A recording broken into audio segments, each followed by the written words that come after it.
네, 경제 소식을 빠르고 친절하게 전달해드립니다. 오늘 굿모닝 경제는 이인철 참 좋은 경제연구소장과 함께하겠습니다. 어서 오세요. 어서 오십시오. 자, 먼저 난방비 얘기를 좀 안 할 수가 없겠습니다. 이 공공요금 같은 경우는 취약계층에 더 이제 부담이 되는 부분이잖아요.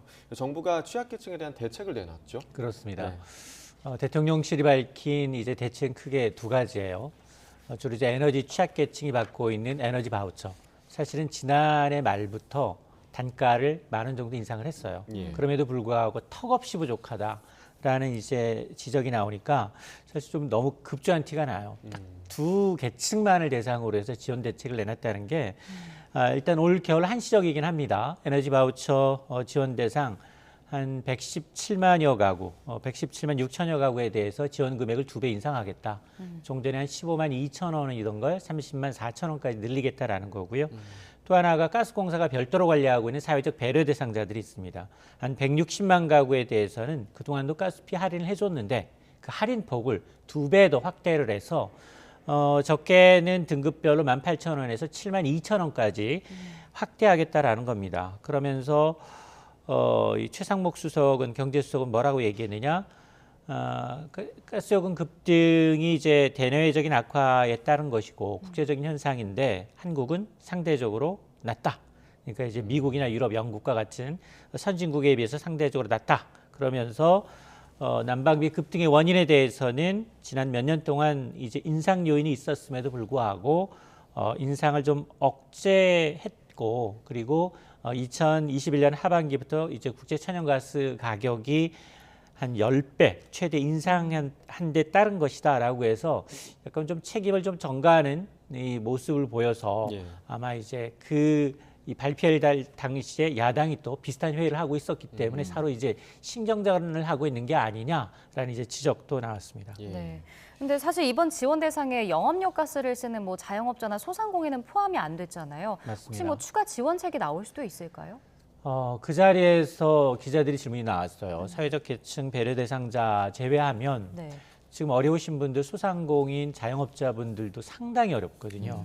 그랬더니 최 수석은 뭐라고 얘기했느냐? 저소득층 이외의 지원 대상은 확대하는 문제는 검토하겠다라고 언급을 했기 때문에 네. 가능성은 열어놨습니다. 근데 지금 자영업자 상황이 너무 좋지 않아요. 지금 장사하시는 분들은 거기를 실내를 따뜻하게 하지 않으면 손님들이 나갑니다. 네. 네. 근데 지금 손님은 없죠. 이미 저 원자재 물가, 식자재가 올랐죠. 거기다가 지금 난방비 폭탄까지 맞게 되니까 지금 주인분들의 경우에는 사장님들의 경우에는 손님 있을 때는 잠깐 난방을 켜고 그리고 없을 때는 난방을 좀 끈 상태에서 예. 이제 패딩을 입고 견딘다거나 네. 이런 자구책을 지금 내놓고 있는 상황이고 목욕탕이 정말로 큰일이에요. 목욕탕이 실제로 그렇죠. 폐업한 목욕탕이 늘고 있고요. 예. 아니면 영업시간을 단축하고 있습니다. 여기는 온수를 늘 써야 되니까요. 또 이제 고시원이나 원룸촌도 지금 세입자, 건물주 간 갈등이 격화되고 있는데 아니 나는 일정한 이제 월세를 내는데 왜 집주인 입장에서는 난방비가 오르니 난방 시간을 줄일 수밖에 없다라면서 이제 실랑이가 벌어지고 있다고 하는데 가장 큰 걱정은 아마 이 쪽방촌이라든가 이제 이런 분들이거든요. 여기는 사실은 난방이 안 되니까 전열기구에 의존을 해요. 네. 장판이나 전열기구에 의존하는데 겨울철 화재가 가장 많이 발생하는 곳이에요. 자, 그러다 보니 이게 자칫 인사사고까지 이어질 수 있거든요.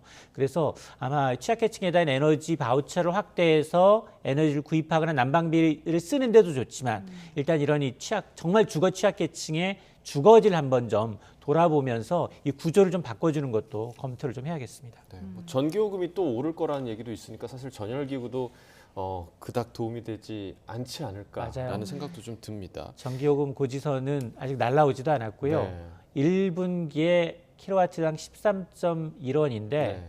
지난해 인상분의 70%를 1분기에 고스란히 폭탄을 맞습니다. 그게 2월 고지서에 나옵니다. 그러니까 뭐 이 공공요금이 제2의 월세다 이런 얘기까지 지금 나오고 있는데요.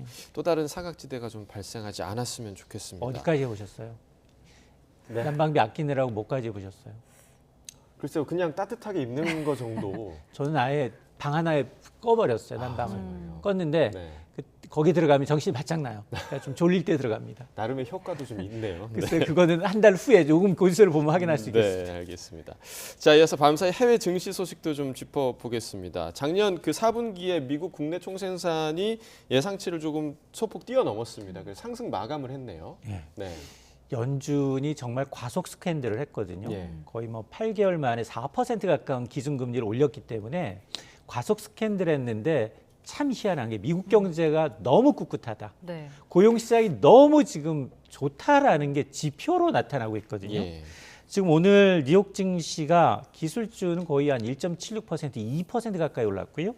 대형주주 S&P 500 지수도 1%, 1.1%, 다우존스 산업평균 지수도 0.6% 넘게 오름세를 보이고 있는데 경제 지표 좋았고요. 기업 실적도 나쁘지 않았어요. 경제 지표 가운데는 말씀하셨던 것처럼 미국의 지난해 4분기 경제 성적표 GDP가 발표가 됐는데 잠정치입니다. 잠정치 다음에 수정치, 확정치가 발표되는데 일단 잠정치가 나쁘지 않아요.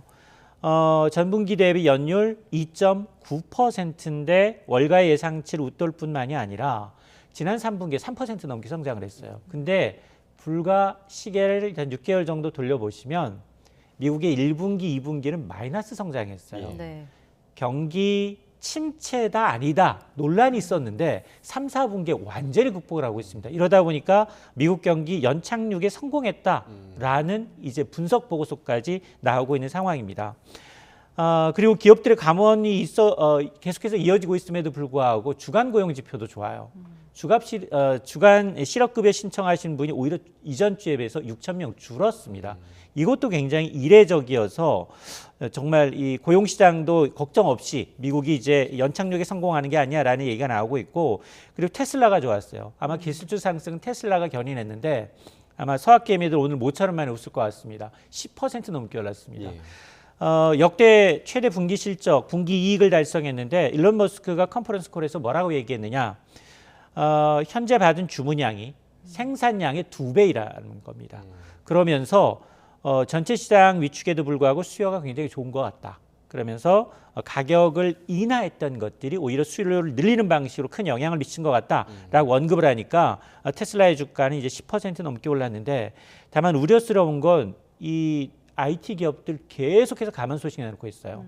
IBM의 경우에는 전체 인력이 1.5%, 최대 3,900명, 그리고 독일의 소프트웨어 업체 셉이죠, 2,800명, 그리고 반도체 장비 업체는 램디서치도 전체 인력이 7% 줄일 것이다 라고 얘기하고 있는데 굉장히 알짜 좋은 직업, 좋은 일자리들이거든요. 그런데 이제 이걸 얼마나 또 서비스업이 흡수할지는 좀 지켜봐야 되겠고 유럽 지표도 좋습니다. 유럽도 경제 지표 개선으로 일제히 오름세를 보였고요. 국제유가 오름세가 좀 만만치가 않은데 중국 수요 회복에 대한 기대감, 여기다 이제 미국 경기가 좋다라는 소식으로 인해서 오늘 하루만 국제유가가 1% 넘게 올라서 배럴당 87달러를 넘어섰습니다. 네. 자, 마지막 소식도 좀 짚어보겠습니다. 특례보금자리론이 이제 다음 주에 출시될 예정인데 대출금리 인하 때문에 이제 특례보금자리론도 금리 인하를 이제 0.5%포인트 낮추기로 했다고 합니다. 근데 이게 뭐 흥행을 할 수 있을지 궁금해요. 시중은행이랑 이렇게 큰 차이가 없어서 매력이 없어 보이기도 하는데 어떻게 맞습니다. 보세요? 출시 전부터 의문의 일패예요. 지금 30일 출시 예정인데 어제 출시 나흘 전에 긴급하게 정책 상품의 금리를 대폭 낮추겠다라고 발표를 한 겁니다. 사실 이미 은행 대출 이자가 많이 저렴해졌잖아요. 한국은행의 기준금리 인상에도 불구하고 계속 압박을 하면서 이 좀 은행 대출 이자보다 비싸다. 무역론이 제기가 됐거든요. 네. 그 예측을 한 1, 2주 만에 못하나 이런 생각이 좀 들 정도로 지금 금융당국의 이제 특례보금자리론 당초는 이제 이 우대금리를 적용하게 되면 최저 연 3.75에서 최고 상단이 5.05%였어요. 그걸 0.55%포인트 낮추겠다는 겁니다. 이렇게 되면 3.29에서 4.55%로 올라가게 되는데 문제는 이게 우대금리 받기가 만만치가 않아요. 굉장히 조건이 까다로워요. 자동이체 0.1% 빼고는 이게 이제 미분양이라든가 아니면 이제 사회적 취약계층에 대해서만 가능한 부분이기 때문에 여전히 실제 이 소비자들은 4%대의 초반에 그러니까 은행 대출이자, 은행도 낮은 데는 4% 초반까지 내려가 있거든요. 거기랑 경쟁해야 돼요. 물론 장점은 있습니다. 소득 제한 없죠. 네. DSR, 총부채 상환 비율 규제받지 않습니다. 그리고 5억 원까지는 대출이 가능하다라는 장점이 있지만, 그러나 지금 보면 미국도 그렇고요. 미국도 2월, 3월 금리 베이비 스텝으로 갈 가능성이 98% 넘게 반영되고 있기 때문에 점점 금리 인하에 대한 기대감을 선반영하는 대출 금리는 낮아질 수 있거든요. 그러면 과연 이 정책 금리 상품은 최장 만기 50년까지 이 금리로 계속 갈 것인가? 아니면 은행들이 좀 변동금리 상품을 이용해서 더 낮은 금리로 기다릴 것인가? 예. 소비자들은 선택할 수밖에 없거든요. 30일부터 아마 결론이 나올 텐데 초기에 몰린다 하더라도 은행 금리가 더 낮아지면 예. 아마 이 정책 상품 금 깨고 이제 전환하는 그런 분들이 나올 수도 있습니다. 네. 네. 특례 보금자리는 얼마나 좀 특별할 수 있을지는 좀 지켜봐야겠습니다. 이인철 소장과 경제 이야기 나눠봤습니다. 고맙습니다. 고맙습니다.